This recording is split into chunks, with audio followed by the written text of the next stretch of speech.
The views expressed on the Warren and Bradley Show are not necessarily those held by the hosts, Warren and Bradley, nor those of the proprietors of the website, warrenandbradley.com. 5, 4, 3, 2, 1, fire!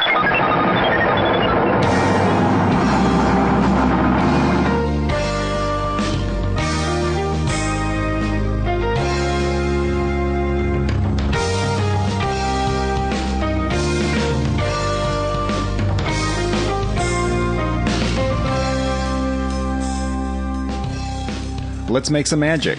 It is magic time. Hello and welcome once again to another episode of the Warren and Bradley Show. I am one of your hosts, Bradley Victor. I'm the other host, Warren Van. Episode 38 of the Warren and Bradley Show. Still plugging along here. It's been 8 months now, I think, since we started the show. That sounds about right. God, how the time flies. If you divide 38 by 4, yes, we do one every week. Yes. So that's almost not like 9.5. Yeah, something like that. Yeah. We'll have to have a giant year extravaganza when we get to episode when we 52. Get to 1 year of the Warren and Bradley Show, we are just going to blow this place out. A retrospective look back. Where are we now compared to where we started? Yeah. Can we play like a best of? You know, I've been thinking of doing that. Maybe this is like inside baseball that doesn't need to be on the show, but doing some like a highlight reel of all the best and brightest segments that we've done. Maybe we can have our very interactive fan base write in with suggestions. Oh, that's good. That's very good. Do you have any ideas? You have like in your mind of the best things that have been on the show? I kind of forget everything we do as soon I as we completely do forget. it. Like if I leave the moment after we record and I go talk to somebody and they ask me what I talked about, I have no recollection at all. Well, I'll start editing like the day after usually. I'm like, what the hell? I don't remember talking about any of this shit. But yeah, it's good. Keeps it fresh. Yeah. We're always surprised when we listen. So what's new with you, Warren? Oh, not much, Yeah. The same old thing. Are you enjoying... I don't know if we ever even mentioned this on the show, but you are retired now. Yes, we have mentioned the show. It's, we have not mentioned this. I actually didn't mention it to, like, my family or anyone else. So I never really mentioned the show because I know some of them were listeners, but I mentioned them last weekend, So for a little background information, you were working at a pharmaceutical company. Yes. And, well, that makes it sound like you're working for Pfizer or something. But I was doing research at Pfizer. Yes. No, I wasn't doing that. I was working at a pharmacy. Yes.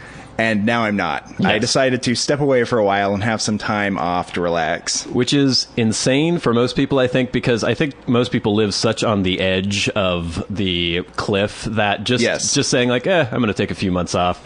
And you didn't make a lot of money. No, I didn't make that much money, really. But your expenses are low, and you have this ridiculous thing where you are the most sensible money person I have ever met in my life. I remember when we were little kids, well, not little kids, but like adolescents, and you had this paper route where you were making, what, like $1 a day or something? I was making very little money, and there were also my supervisor was actually embezzling money at the time. From the paper boys? Yes, so she was actually later convicted. So what, she was getting like 17 cents here and there? Yeah, exactly. So I was even making less than I was supposed to be making, but I still managed to save a lot of money. So what were you pulling in a week there? Oh gosh, maybe $20 or something. And you bought a computer. Yes, I did. At a time when they were very expensive. Yes. Yeah. I remember being just flabbergasted by that at the time.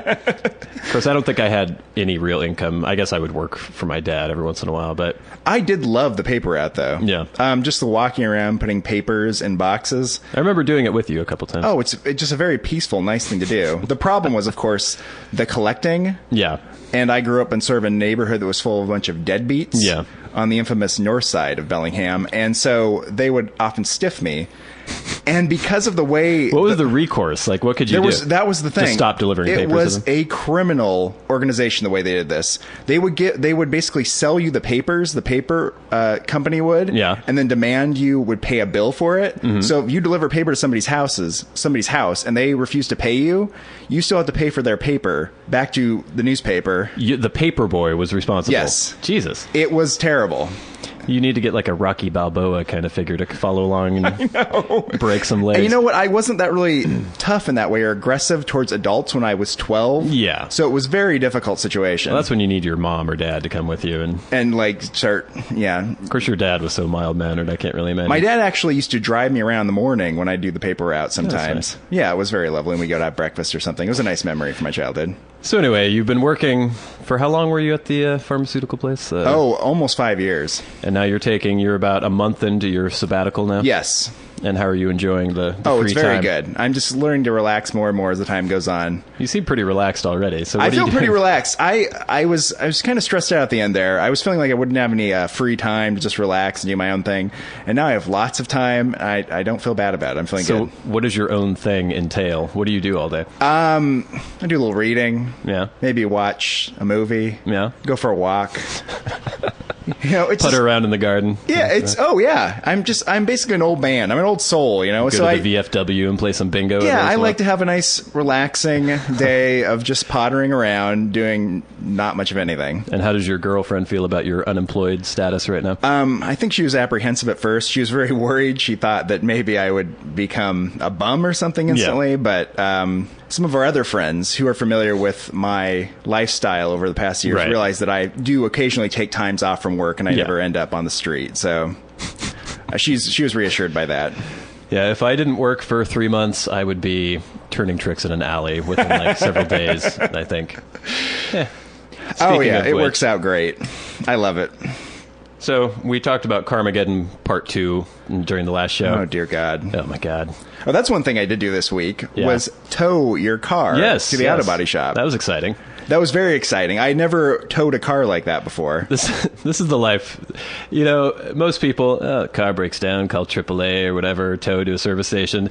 No, I finagle poor Warren into borrowing a friend's truck and tying a rope to it and towing my car to the shop. Yeah, I wasn't that confident. No, you did fine. I think I did. I was happy with how it ended up working. It was just odd to me that you would strap the strap on the back of the truck and then sort of like crosswise strap the other strap to the car, and that made me nervous for some reason. I assumed your car would be, spinning out of control, but I just took it very slowly. And I'm still steering as well. Yeah, you're still steering, so it worked out okay. I was nervous the entire time, though. In situations like that, you mostly just have to worry about the crazy idiots who are driving around you. Yeah. There have been times in the past, this has happened several times, where I've had to have a car towed by a friend, and people will try to like merge in between the two cars. Yeah. That's obviously, there's a bright yellow rope in between the two of them. Uh-huh. People behind honking and flipping you off because you're going too slow. Yeah. Just that general lack of regard for the fact that somebody's obviously not having a good time at this moment, and I'm just going to make it worse. So maybe just give them a little leeway. Yeah. I know people are very interested in my car and the things that are wrong with it. But just a quick update. Last time I thought that a part that I had ordered might fix it. Got the part, put it in, didn't work. So I finally decided I was sick of just like, guessing all the time, like maybe it's this. And so I had Warren tow me to a mechanic's, and they said that like $1,800. Maybe it's that weird thing. It's kind of like going to a vet where you take your dog in, and they're like, "This is going to be $2,000, and we're not even sure if the dog will live." Yeah, and you're in that weird position where you wouldn't do this with a person, but with a dog, you're like, well, you have to weigh the options there at that weigh point. the money against the remainder of their life, and that's what I'm doing with my car, and the scale is very, very biased towards just kicking it to the curb and getting the fuck rid of it. Well, yeah, because it's not worth that amount of money to fix it. If it were in perfect working order, it would be worth maybe $2,000. Yes. Yeah. I'll just buy a bike. All right, Warren, I know you've been waiting all week. Oh, yeah. It's time for Street Freak of the Week. They wander the streets, scavenging for loose change and discarded cigarette butts. Spare $1. Man, give me a motherfucking cigarette. I ran out of gas ways back. Got any meth? You smoke weed, don't you? Good in the car. I could use some change. They may be mentally unstable and deserving of our charity, but that doesn't mean they can't be selected as the Warren and Bradley Show Street Freak of the Week.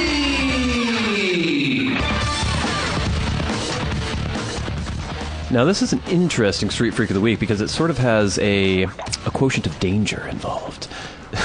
I'm sorry, the people that were listening couldn't see me just Warren roll my just rolled his eyes. Yeah. That's not a very good radio thing to do. It's like nodding. Or well, let me explain. All right. I was here last night, decided not to go out, and I got a new video game, actually, called Minecraft, that I'm sure some of the people in the audience will be familiar with. It's one of these weird game where, I don't know if we need to get into this, but it's very like kind of old school looking graphics, but it's you mining things and building things for hours and hours at a time. This is a computer game? It originally was, but it was like an Xbox downloadable game that I got. It's the kind of thing that I will become obsessed mess with and just like build structures for days and days and days. Anyway, I was sitting in my underwear, building away, mining some stone and making cobblestones for my castle that I was building in the sky. Sure, yeah. And all of a sudden, my phone rings, and it said front door. And I have a call box, it's secured entry into my building, and it goes through my cell phone. So if somebody's at the front door, I can buzz them in. I wasn't expecting anybody. I'm like, who the hell is this? Answer, hello. Oh, my. Sort of heavy breathing, kind of gruff. Like, hello. Hello. Who is this? All right, I'm hanging up now. Click off. Yeah. About 2 minutes goes by. Rings again, front door. Hello. All right, that's enough of that. Hang up again. Rings again. I don't answer this time. Yeah. Rings about 3 or 4 more other times. What? Don't answer. I tried to look down. My window overlooks the street, but I can't really see the front door from my window. Did you go out in the hallway and take a look down? No, well, I didn't want to have whoever was trying to like kill me see me, like poke my head around the hall. So I think called about 4 or 5 more times and then finally stopped. So I thought nothing of it. I know that occasionally homeless people will just try to call on the call box. I don't know what they're planning on happening there, but I continued building a little farm in my world in Minecraft. Yeah. And then I heard in the hallway somebody knocking on somebody's door. Oh, Jesus. I heard him knock once. I didn't hear the door open or anything. Nothing happened for about 5 or so minutes, and so I was like, okay. And then I hear a knock closer, like somebody's come to a door closer to my apartment and has knocked on the door.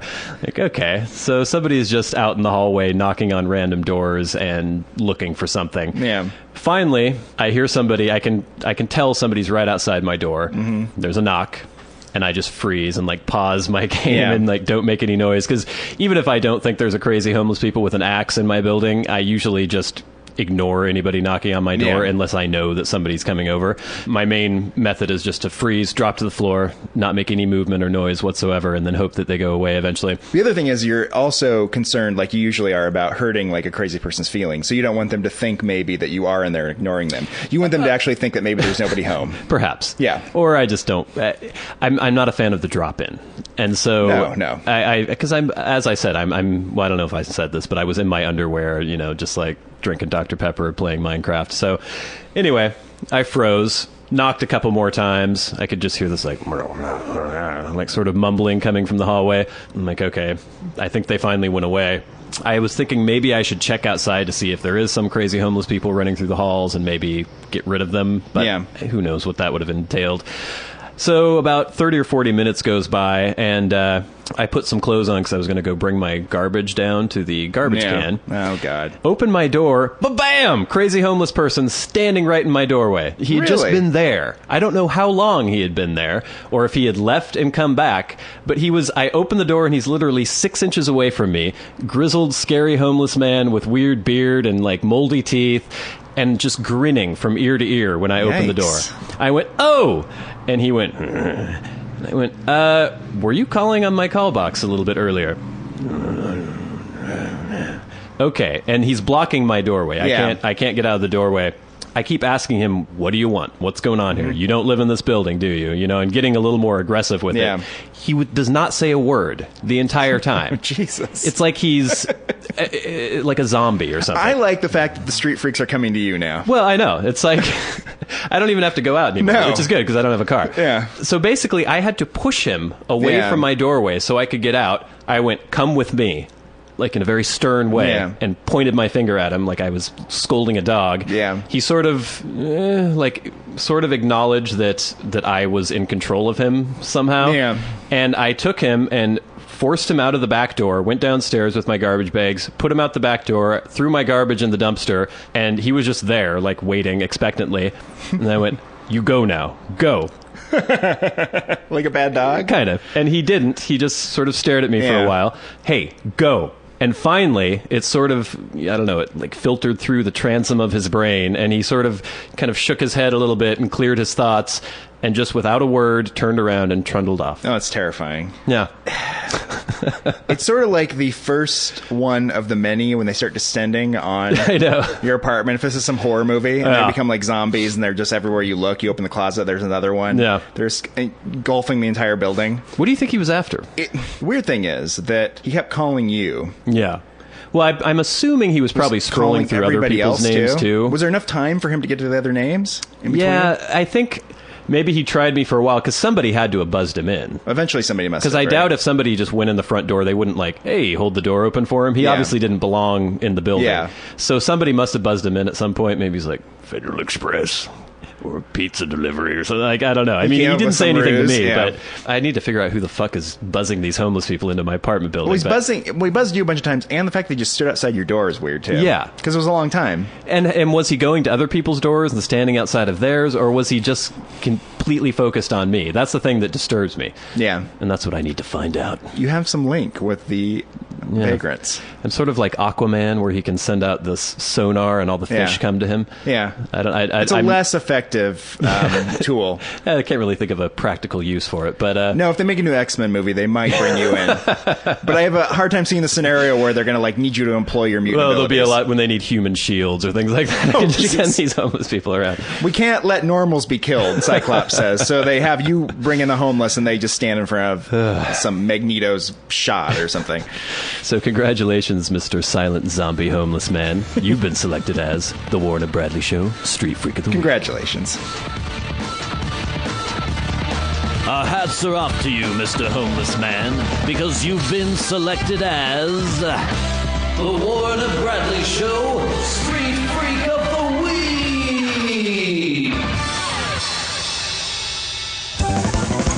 And now, the moment you've all been waiting for, Celebrity Minute on the Warren and Bradley Show.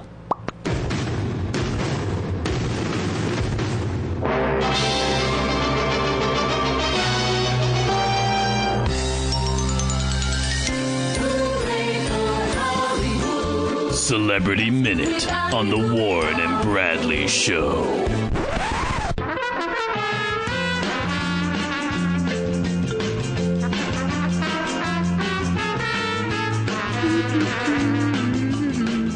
So this week there aren't any major celebrity stories as far as I can see. There's sort of some of the stories that we've touched on in the previous weeks are sort of still kind of dribbling along. I mean, there was more shit about Kristen Stewart and Robert Pattinson, but it gets to the point where these places like Us Magazine and Entertainment Tonight and TMZ, there's no new information, so they just keep having stories about, weeks before the affair scandal, Kristen Stewart was happy.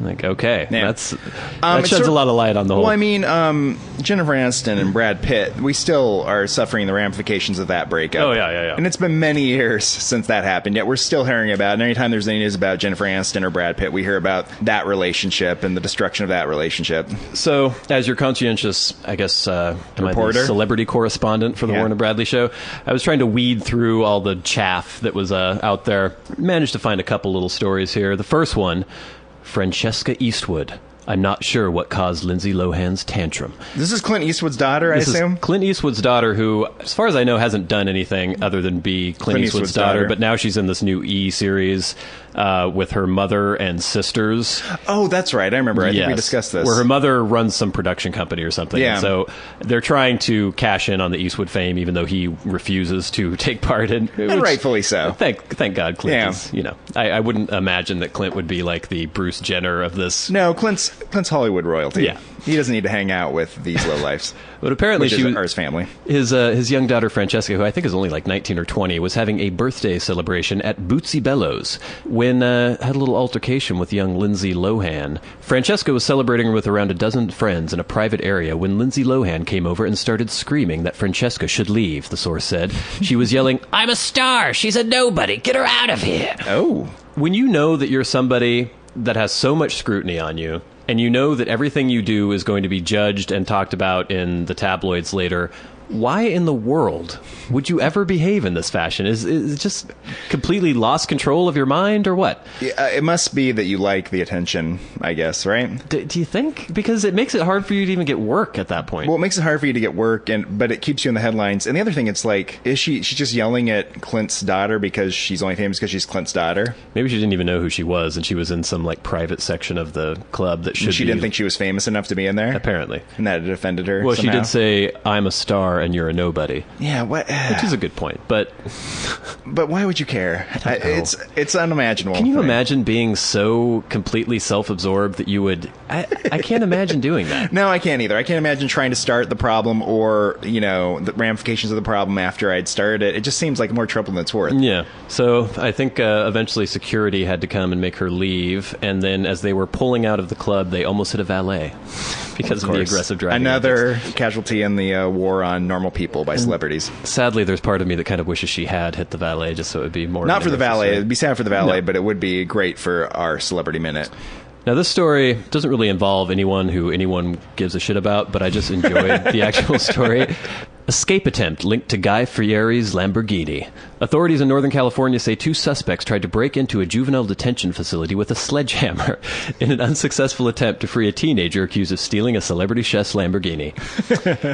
So, some dipshit tries to steal Guy Fieri's Lamborghini. He gets caught. He gets put in jail. And the genius escape plan that he and his friends come up with is to come with a sledgehammer and start pounding on the outside of the jail. Like you're going to break through 3 feet of concrete. It's sort of the plan of a gorilla, maybe. Well, I guess the plan of like a 16-year-old who tries to steal a celebrity's Lamborghini, maybe. But who's Guy Fieri or Guy Fieri? He's some like celebrity chef. Oh. I don't know if he's on the Food Network or something. But it's just apparently the suspect struck a concrete wall and window near his cell. But I would go for the window. But of course, you wouldn't need a sledgehammer if you're going for the window. Well, it's not like it's like a double pane, Energy Star window. Yeah. It's bars, and there's. Do they have windows too, where it's just like you walk out to the outside of the jail and like knock on somebody's window? I don't think so. This all gets back to us never being in prison or jail and not really knowing what's going on. Here's one for you, Warren. Randy Travis naked threatened cops during DWI arrest, says report. Apparently, Randy Travis, who has also had other run-ins with the police due to drunken, disorderly conduct, was arrested in the Dallas-Fort Worth area of Texas after allegedly driving while intoxicated. I guess there was somebody driving by and saw a naked man lying in the middle of the road, called 911 and said, there's a naked man lying in the middle of the road, and didn't see any vehicle around or anything. Yeah. Didn't know what the hell was going on. When the cops came, he was belligerent, confused, and said that he was going to shoot them if they kept fucking with him. Can't do that. No. How old is Randy Travis? He's 53. Jesus, man. Yeah. Come on. I guess he was driving his car and went off the road, crashed. He was drunk, so he decided to take off all his clothing and then lay out in the middle of the street. Huh. I'm always fascinated by when people are drunk in public and they're arrested for disorderly conduct. Nudity always seems to have something to do with it. And I don't know what that urge is. I've never had the urge when I've been, acting out or, I don't know, stressed out or angry to take my clothes off and run around. No, neither have I. Like, the clothes are constraining you somehow, and you have to get them off of you. Brings me back to, remember the guy who bit the guy's face or ate the guy's face down in Miami a while back? He was naked. Yeah, too. he took all his clothes off first. Yeah. Huh. I don't know what it is, but that's what they linked that. They were talking about zombies, right? Yeah. Yeah. Well, zombies always have clothes. Like Yes, shreds, remains of clothes. They don't just strip them off automatically. No, I mean, they start rotting off eventually because they're not taking them to the laundromat or going to the dry cleaner or anything. They're sewing not pressed or creased or anything. But, they're making an effort at least. And these guys are just, hey. I guess if you're going to do something crazy, it's better to be naked when you're doing something crazy. Because that just puts the icing on the crazy cake. But you might as well go all the way if you're going to go part of the way. Yeah. Well, it was like as we've mentioned before, I've been watching Breaking Bad again. When Walt decides to fake his fugue state, he just knows immediately the best thing to do is to take his clothes off and wander around in a grocery store. Well, that's the thing, right? Because it makes you almost less accountable for your actions. Maybe Randy was thinking that too, right? He's thinking, if I just crash off the road and threaten cops in a drunken state, that's all the story is. Yeah. But if you get to the story where I'm naked, then people are like, he was out of his mind. You can't be blamed for what he did. Well, I think the already crashing your car and threatening cops and lying in the middle of the street probably shows that you are out of your mind. But I guess the thing is, it sounds worse if he's wearing his clothes, doesn't it? Yeah. There's a little bit of a comic element to it if he doesn't have any clothes on. So I wonder if this was premeditated, where he knew he was going to threaten the cops and lay in the middle of the street, and so after he got out of his car, he decided to take his clothes off. But the level of insanity that premeditates an act like that is probably crazier than someone just stripping their clothes off. Perhaps. Because I don't know what that could possibly serve. What ends could be served by that? I did date a girl once who, whenever she got really drunk, would try to take her shirt off. I don't think this stripping thing it's not unique. It seems pretty common. Yeah. Well, what about homeless people aggressively showing their penises at each other and to you? Yeah. You know what I mean? Yeah. It's an aggressive act. It definitely gets a reaction from people. Oh, yeah. In our society, anyway. I mean, if this were sub-Saharan Africa, maybe the report would be a clothed man lying in the middle of the street, and that would be the, man bites dog kind of aspect of that story. A sad story here. Actor Bob Hoskins has been diagnosed with Parkinson's disease and is now retiring. I just watched The Long Good Friday for the first time. I was just going to mention that, actually. That's one of my favorite Bob Hoskins movies. Great. Yeah. That was his first major starring role. It was an old-school British gangster movie from, I think, 1980, 1981. Pierce Bronson is in there. Yeah, his Helen very first Mirren, screen right? role. Yeah. Foxy Helen Mirren. Great movie, by the way, people. You should check it out. I think it's on Netflix right now. Oh, Netflix really? streaming. Yeah, I haven't seen it in years, but I really enjoy that movie. He was diagnosed a while ago with Parkinson's, and now he's saying that he's retiring. He's 69 years old, but he thanked his fans and said he had a wonderful career. Another one of those people that if you would have told me he was dead, I wouldn't have argued with you. I knew he was alive because I knew he was in Snow White and the Huntsman. Oh. He was one of the dwarfs. Really? Yeah. Oh, good for him. I'm glad he's still working. His last role. Review. This is from the Associated Press. Mike Tyson's one-man show packs no punch. I like this story because it immediately made me think of Raging Bull when Jake LaMotta at the end of his career is just doing the sad, pathetic one-man show. Apparently Spike Lee arranged for this show for Mike Tyson to do. Wow. It's one man on stage, Mike Tyson, who, as we all know, is a wordsmith and is just a master of the language. He is up there basically just telling his life story. Apparently, people were walking out. They were so bored that nobody could stand to actually sit through the entire performance. One thing no one will ever accuse Mike Tyson of is being intelligent. No. He's obviously of subnormal intelligence. Yeah. And I think that's one of the reasons people, forgive him for the certain things he's done. Rape and... Well, and blowing all his money. Yeah. Because he's sort of a simpleton. Uh-oh! Here we go! It's time for a train break!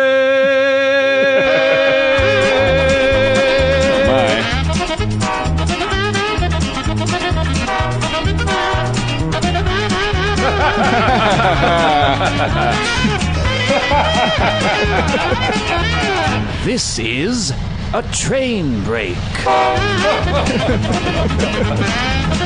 had the one, Yeah. Have we ever had two in the same episode, have we? Yeah, we have had two. Oh, really? Look at all that coal.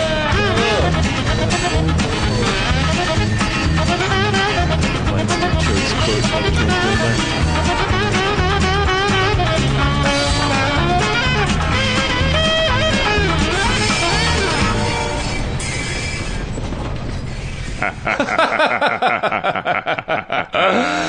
That was a good train break. So where were we? Talking about Mike Tyson's one-man show. He said, I promise if you listen and you really trust me, you'll leave here with both ears.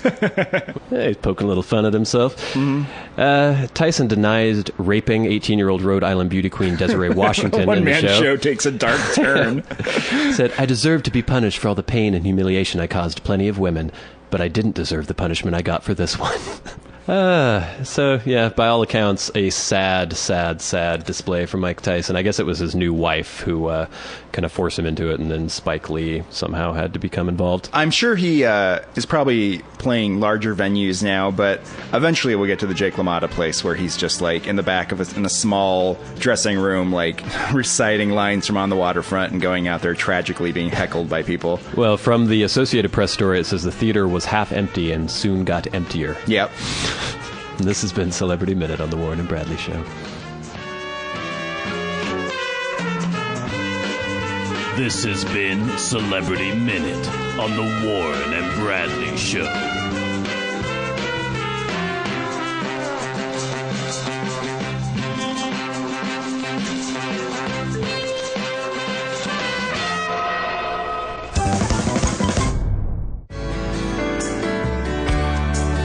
say things that don't make any sense. And then they do things that make even less sense than the things they said that didn't make any sense. Oh, they want you to buy them fancy jewels, but when you give it to them, they say you're a fool. Whoa, whoa, whoa, whoa, whoa. 'Cause that's how women are. Yeah, yeah, yeah. That's how women are. Setting the tone for yourself by singing a song in your head. Now, it should come to no surprise to any of our audience that women like to talk. Yeah. I'm sure you've experienced this, Warren. Yes. The propensity for verbalization that women seem to engage in. It's a little sanctimonious of us to say this, considering we blather on for almost an hour every week and then have people listen to it. Yeah, and I'm going to say, too, I'm not the kind of person who... I am known to talk. Yes, you are. And probably to an obnoxious extent sometimes. I'm not always like that. There's sometimes where I'm very taciturn and sort of like reticent about speaking. But when I do speak, I kind of tend to blather and go on and on and on and on. Yeah. Probably irritate people. But there's one thing that I am always aware of when I'm speaking to someone. Uh-huh. I'm aware of my audience. Yes. And I try to be aware of what they know, what they don't know. I try to be aware of the context of what I'm speaking about, whether or not these people know the context. And there was something that you and I were mentioning last week off the air, is the propensity for some women, not all, to speak about people who you don't know in a way in which you should know them. Mm-hmm. Yeah, and then Teresa said that John was going to be late. And then I was like, why are you still dating him? But then Riley was like, I don't even know that person. And and then the first sentence that this woman comes out with, you're left with maybe 3 questions. Right. You're like, what's going on? Who are we talking about? Where are we? Why are we talking about this? What's going on? Yeah. And if the point of language and speaking is to communicate, and communication is the exchange of ideas and understanding. The most important part of communication is actually understanding what the other person is saying. Yes. So even though women seem to talk a lot, are they really communicating? Well, it sort of makes their communication almost avant-garde in a way. Maybe. In the sense that, like, a William Faulkner novel maybe... It's like a performance art piece. Well, it gives you a bunch of information at the beginning out of context, and you sort of, like, peel away the layers. And you do. You have to be sort of an investigator where you're taking, okay, this name here, this is in relation to this person. You try to put together these relationships and their interactions. And eventually, maybe, like, 45 minutes into their diatribe, you'll put together... that these two people work together that she had started off talking about, and you're like, oh, that's why they know each other. Yeah. Whereas, you know, it would have been probably easier if she just would have said, like, I work at this place with these two people, blah, blah, blah, and started the story that way, rather than just started out with their names. Well, and see, I'm still of the mindset that if I'm having a conversation with a woman who is telling me all these things, I try to make sense of it. Yes. So I'll stop them and be like, okay, you just started this story, and then you went off into a tangent. What happened to Teresa? Yeah. What happened to her? Yeah. Like, don't talk about Kelly anymore. Yeah. Tell me more about Teresa, because I need to figure out what's going on here. And that's a mistake, because what are you going to get out of it? Because you're mostly better off. I think we probably both found this in our lives. Yes. A lot of times in these situations, you're better off just nodding. Well, and that's why men are often accused of not listening, I think, because you get to the point where there's not much more sense you can make out of anything. Yeah. And it's a lot easier and less frustrating to just be like, oh my God, I can't believe that person who I don't know at all and have never heard you mention before did that thing to you. Yeah. And I was doing some reading about, they always talk about how women's, the verbal center of women's brain is actually bihemispherical, where it's actually both sides of the brain are involved in language production. And so the speaking. right brain's maybe doesn't know what the left brain's doing? I don't know. Because men, we focus all our energy on one side of the brain for speaking. We have a nice little firm spot for language, and when we talk, well, that's not true. I know a lot of fucking idiots who don't know what the fuck they're talking about, but I know when I tell a story or I try to relate an anecdote about what's happened in my day, and I see someone and I understand their relationship to me and their relationship to what they know about my relationships with other people and my relationship with the story I'm going to tell, and I give them any sort of information at the beginning that would make the story, like, understandable. Yes. Rather than just jumping into the story as if I assume that they know all this information already. I consider my audience. Right. Which doesn't always seem to be the case. I feel like some of the times when you hear a woman tell the story, she would be telling you the same story she would be telling the president, she would be telling anyone. Yes, and that is the thing that I think is the most nonsensical to me, or the thing that I can't get my head around is... God. A lot of, like, Harley guys out today. you have certain groups of people with whom you have certain social interactions, and people are kind of segregated based on shared experience. Yes. Like, I know you, and we have certain experiences together, but there's my work experience, and you don't know any of the people who I might interact with when I'm working. So I don't necessarily tell you things about that other than just in the broadest sense, like or something. If you did relate an anecdote about somebody at work, you would explain to me who the person was in relation to what you were doing. Right. I'd be like, oh, well, this guy Gerald, who is a driver for this company and does this, blah, blah, blah, as an aside, did this. I wouldn't just come out with, well, Pete, oh my God, and just start, and that, which makes me think that they're more interested in talking for the sake of talking. Yes. Is it some sort of therapeutic release? Yeah, or well, I've something? heard this posited before about sometimes people who do that is the way they process things, and they actually think as they're talking. So they're working through these situations and events while they're speaking. All these things are happening to them throughout the day. Yeah. And rather than like internalizing the things and thinking about them in their own mind, they actually come out with them, and hearing them speak about them, it actually maybe gives them some sort of clarity about it. Which is a weird way to me, it's a weird way to do things. Because I analyze things in my brain and then say things. I mean, that's just the way I do things. Which isn't better or worse. We're not saying that. No. But it does take into account the audience. Yeah. Because I don't feel like people just want to be bombarded with a bunch of information that's completely out of context all the time. Well, I actually had this a few weeks ago where I was out, and there was this girl talking to me who I didn't know very well, but we know each other enough to be like, hello, when we see each other in a bar or something.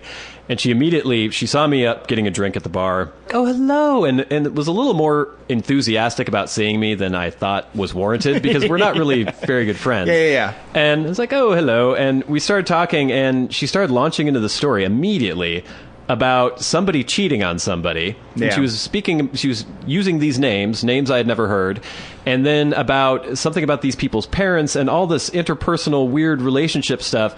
And even if she had explained to me who these people were, I don't care. No. I don't know them. Yeah. And I actually did say, okay, I don't know who you're talking about or who any of these people are.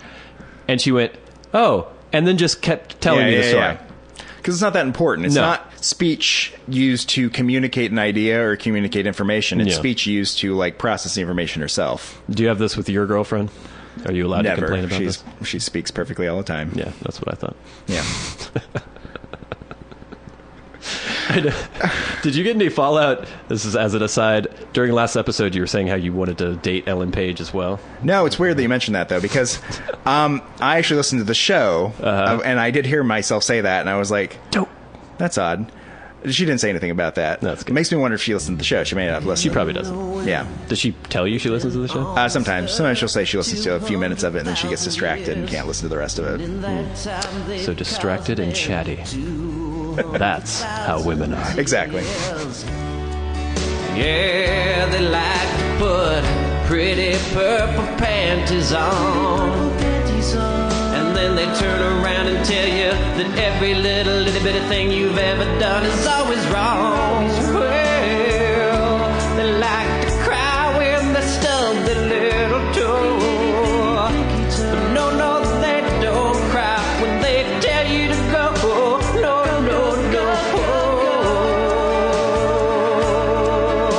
Yeah, that's how women are. Yeah, I'm talking about how women are. Whoa, women are. Yeah, women are. That's how women are. Yeah. So I was talking to a friend the other day about my car problems and money problems and all this bullshit. Yeah. And as a quip during the conversation, he's like, you should just do porn, buddy. I'm like, yeah. And then he mentioned we both shared a friend in college who was a very normal seeming girl who ended up doing some like adult porn site or something, posing for them for a while. And I remember at the time us being just flabbergasted that she would do that because she didn't seem like the type. But then, obviously, I would never consider doing that, even though the endowment is there. I could easily perform in that industry. Because I know most guys are like, oh, yeah, I want to fuck people, get paid. And well, so actually, I don't think most guys say that, but I can imagine. But the guys do like to get paid, and they do like to fuck people. Yeah. And put the two together. Yeah, Bingo. But I was just trying to think of, like, the mentality. And then, of course, I was picturing you and I in the porn industry, not performing together, obviously. Yeah. But just what kind of weird having sex for an audience I can't even imagine how you would even physically be able to maintain the proper... Is there a lot of Viagra being taken all the time? My understanding about the industry is yes. There's a lot of artificial stimulants going on a lot of the time. Fluffers, as they call them as well. Because it's not a natural way to make love to a woman. Love. With a cameraman, a big fat cameraman around you, some guy with a boom mic, and a very well-lit set somewhere with a kind of sketchy woman. And then you have to go through and do a certain number of things that are required for this shoot. Not just spontaneously making love to this woman. First you do the oral, you do the vaginal. You're doing all these things like this. Reverse cowgirl. Yeah, it seems rough. Do you ever try to incorporate some of these positions or moves from the porn movies? I'm not trying to make life imitate art, no. Well, I've heard people talking about how there's been this entire generation brought up on internet porn now, and they look at that as the way people have sex. Yeah. So you're constantly like slapping them on the ass or like choking them with your penis and slapping them with your penis in the face and then like coming all over their face and things like that. It's like, no, most people don't do that. I think we've talked about this before, how that may, shade the way things go in the future, right? If you're looking, if a anthropologist is looking at sexual behavior in the year 3000, right, and it's sort of like mimicking what's going on in the pornography that's in the air right now, they'll look back and see like, wow, that actually changed human behavior. Well, I've been reading about, I don't know why I've been reading about this, but apparently the percentage of straight couples who engage in anal sex has gone up exponentially since the 90s. And they think it's not because... just Greece and Turkey, too, right? Yeah. They think it's because of the porn industry and how prevalent porn is on the internet. These 14-year-old kids are watching porn like, oh, everyone has anal sex. Because every fucking scene shows a guy having sex with a woman's anus. And so they pressure their girlfriends into it. That's what people do, you know? And whereas like 30 years ago, I don't think anyone would ever be like, come on, like actually put the pressure on. It would be the kind of thing if like, ooh, my girlfriend's kind of freaky. She likes to have anal sex or something. Well, this is true of anal sex. This is also true of oral sex. Yeah. Oral sex, I think, 100 years ago was much more stigmatized in the way it was, it's sodomy. Basically. Yeah, I guess sodomy is anything that does not involve vaginal penetration. But now it's very common, and it's just that those things have just like come up in the culture. They're no longer stigmatized. So what if you were in the position, you're out of work right now. Yeah. Mere weeks away from being in the porn industry. All your bills start piling up, and you are approached by a producer. Pornographer? A pornographer. Yes. Kind of a Burt Reynolds type. What was his name in that? I can't even remember. Jack Silver or something like that. And he's like, you can make $1,000 a day doing pornography. $1,000 a day? That's a lot. I don't think the guys get as much as the women. They probably don't. But let's say that you saw no way out. There was no other way for you to pay your bills, and you were told repeatedly by this producer, Jack White, let's call him. No, Jack Silver. I like that better. White. Yeah, Jack White. Yeah, he has a little sideline. Yeah. That you would be amazingly successful. You would make tons and tons of money. Yeah. How do you balance your personal relationships with your professional life? Do you tell your parents? Do you tell people what you do for a living? Well, it's interesting because... and are you doing gay porn or straight porn? Most like secret jobs like this, right? Where someone's like, I have an illicit thing you can do. Well, this isn't even illegal, but I mean, I have something that you can do, and you can keep it secret, and you can have all this money, and people will wonder, like, where'd this money come from? And I'll be like, none of your goddamn business. Right. The problem with the pornography is that eventually someone's going to stumble upon me in a pornography, right? Probably me, as I'm looking through. looking through and be like, that guy looks familiar. It's like, oh, dear God, no.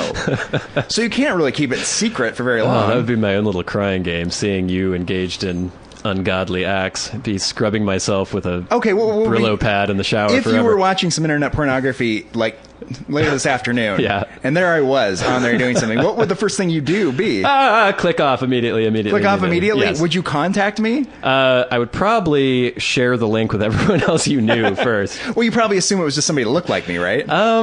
I don't know if I could watch it long enough to determine whether or not it was really you, or just the fact that it might be you would horrify me so much that I would not be able to look at it ever again. It would probably go like psychosomatically blind afterwards. And not that there's nothing wrong with you.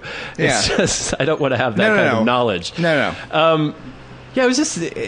Some other friend was telling me the other day about how, like, all him and his friends, they like get their dicks out all the time. They had all seen each other's penises. Yeah. Because I know a lot of girls see each other naked a lot. Yeah. Changing and stuff. But me and everyone else I know, we're always very, like, No penis views whatsoever. Only if it's absolutely necessary. Yeah. If you're in a locker room or something, maybe. Yeah, I'm not that freaked out about it, but if I can do something to prevent you from seeing my penis, I will do that. You remember the YMCA? You used to go to the YMCA, right?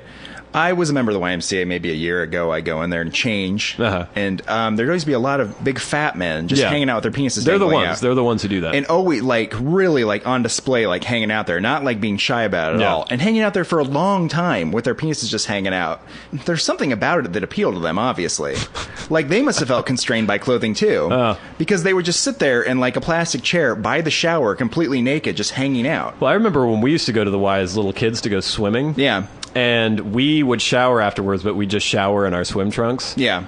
But yeah, it was all the old middle-aged dudes with the saggy balls would just be flopping around all over the place, just completely carefree. And as much as we talk about maybe in 50 years, the pornography will have influenced sexual behavior, and the sexual behavior will be very weird, like bizarre fecophilia will be like very common and everything.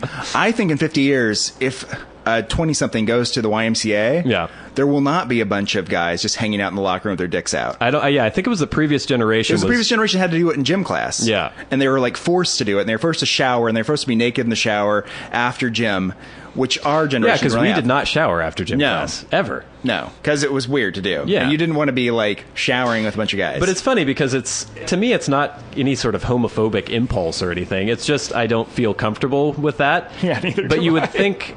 I don't know. Like, if our society is getting more and more permissive and free-spirited about things, we'd want to be more if everyone's naked. having anal sex and smacking each other with their penises, then you would think that there would be more prevalency of shaking it in the shower. But I do agree with you that nobody our age runs around naked in the shower. No, with a bunch of other men. That's just not something we do. No. And I think I'm better for it. I may have showed my penis to my roommates a couple times. Freak them out. What? Yeah, they're just watching TV there. How does that work? Oh, you get out of the shower, you look at got the towel on, you give a little like flash. Really? Then they uncomfortably look away. It's sort of like, I gotcha. Oh yeah. Yeah, you got them all right. Oh, I got them good. That's like... But that's now I'm looking at you in a that's complete capitalizing on the fact that nobody wants to see it, right? Yeah. So you're like, bam, I gotcha. And then they're like, oh, that's horrible. And they vomit for 3 hours straight. Yeah, exactly. I've won again. All right. Should we call it quits for the day? Oh, sure, why not? We haven't tried to do our sign-off for a while. Oh, crap. Wait. That's all the time we have for the Warren and Bradley Show this week. This is one of your hosts, Bradley Victor. This is your other host, Warren Van. Saying... Keep your feet on the ground and your eyes in the stars. I don't know. I think it might have Eyes in the stars, yeah. Eyes on? I think you finally got it. Oh, yeah! Woo! Doom-da-doo-doo-doo-doo-doo. This has been the Warren and Bradley Show, brought to you by Warren Van and Bradley Victor. For podcast news and information, like the show on Facebook at facebook.com/Warren and Bradley. Follow the show on Twitter at Warren and Brad. Subscribe on iTunes and leave a review. For episode archives and episode pictures, go to warrenandbradley.com, and to contact the show, write to podcast at warrenandbradley.com.